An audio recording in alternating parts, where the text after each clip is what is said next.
हरि ओं वागर्धाविव सम्पृक्तो वागर्धप्रतिपत्तये जगतः पितरौ वन्दे पार्वती परमेश्वरौ श्रीशिवाय गुरवे नमः। కార్తీక పురాణము 22వ అధ్యాయము. మరల అత్రి మహాముని అగస్త్యునికి ఈ విధంగా చెప్పాను.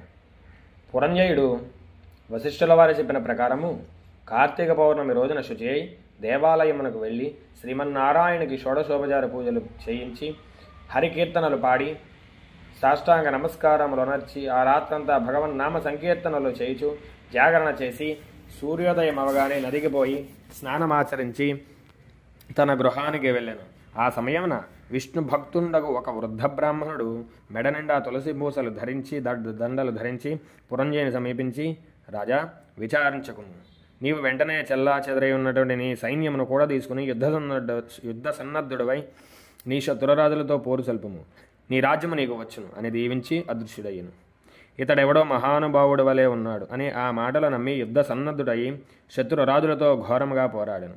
దెబ్బతిని క్రోధంతో ఉన్నటువంటి పురంజయుని సైన్యము యొక్క ధాటికి శత్రు రాజుల సైన్యము నిలవలేకపోయింది. అదీనుగాక శ్రీమన్నారాయణుడు పురంజయుని విజయమునకు అన్ని విధాలా సహాయము చేసిరి. అంతా శ్రీమన్నారాయణ మహిమయే కదా. కాంబోజాది భూపాలురు అపజయం పొంది పురంజయ రక్షింపు అని కేకలు వేయిచూ పారిపోయారు. పురంజయుడు విజయము పొంది తన రాజ్యమును తిరిగి సంపాదించెను. శ్రీమన్నారాయణి కటాక్షమునకు పాత్రులైన వారికి శత్రుభయము కలుగున విషభక్షణము చేసినను అమృతము వలె ఉండును.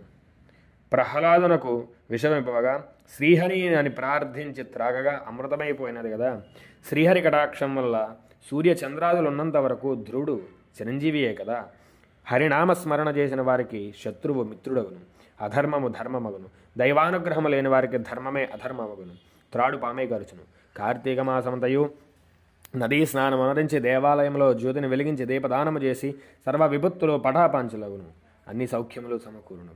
విష్ణుభక్తి కలిగి శ్రద్ధతో ఆ వ్రతమాచరించిన ఏ జాతి వారైనా సరే పుణ్యము సమానమే. బ్రాహ్మణ జనమునెత్తి సకల శాస్త్రములు చదివి విష్ణుభక్తి శూన్యుడైన వాడు శూద్రకులముతో సమానముడు. వేదాధ్యయనమునరించిన దైవభక్తి కలవాడై కార్తీక వ్రత అనుష్ఠాన తత్పరుడైన వాడు విష్ణువోత్తముడు. వాని హృదయ పద్మమున భగవంతుడుండును. సంసార సాగరాన్ని ఉద్ధరించుటకు దైవభక్తియే సాధనము. జాతి భేదముతో నిమిత్తము లేదు. విష్ణుభక్తి ప్రభావము వర్ణనాతీతము. వ్యాసుడు, అంబరీషుడు, సౌనకాది మహర్షులు మరెందరో రాజాధిరాజులు కూడా విష్ణుభక్తి వలననే ముక్తి నొందిరి. శ్రీహరి భక్తవత్సలుడు సదా పుణ్యాత్మలను కంటికి రెప్పవలే కాపాడుచుండును. ఎవరికైనాను శక్తి లేని ఎడల వారు తమ ద్రవ్యమును వెచ్చించి అయినను మరొకరి చేత దాన ధర్మములు వ్రతములు చేయించవచ్చును. శ్రీహరి భక్తులకును, భక్తులు శ్రీహరికిని అన్యోన్య సంబంధీకులు. దీనజన పోషకుడు, భక్త రక్షకుడు అయినటువంటి ఆదినారాయణుడు తన భక్తులను సదా సుఖ సంపదలను కాపాడుచూ ఉండెను. శ్రీమన్నారాయణుడు సర్వాంతర్యామి, సూర్య భగవానుల తేజస్సు గలవాడు. నిరాకారుడు, నిర్వికల్పుడు, నిత్యనందుడు, నీరజాక్షుడు. 14 లోకములను తన కుక్షియందుంచుకుని కాపాడుచున్నటువంటి ఆది నారాయణుడు. అట్టి శ్రీ మహావిష్ణువుకు అతి రహస్యమైన కార్తీక వ్రతమును భక్తి శ్రద్ధలతో ఎవరు చేతురో వారి ఇంట లక్ష్మీ సమేతుడై శ్రీనివాసుడు కొలువు తీరి ఉండెను. ఆ ఇల్లు సిరి సంపదలతో కలకలలాడెను. కార్తీక మాసంలో పురాణ పఠనము చేసి పితృదేవతలు సంతసింతురు. వారి వంశమంతయు తరించును. ఇది ముమ్మాటికి నిజము. ఏతత్ కథాయాం సమాప్తః. హర నమః పార్వతీపతయే. హర హర మహాదేవ శంభో శంకర.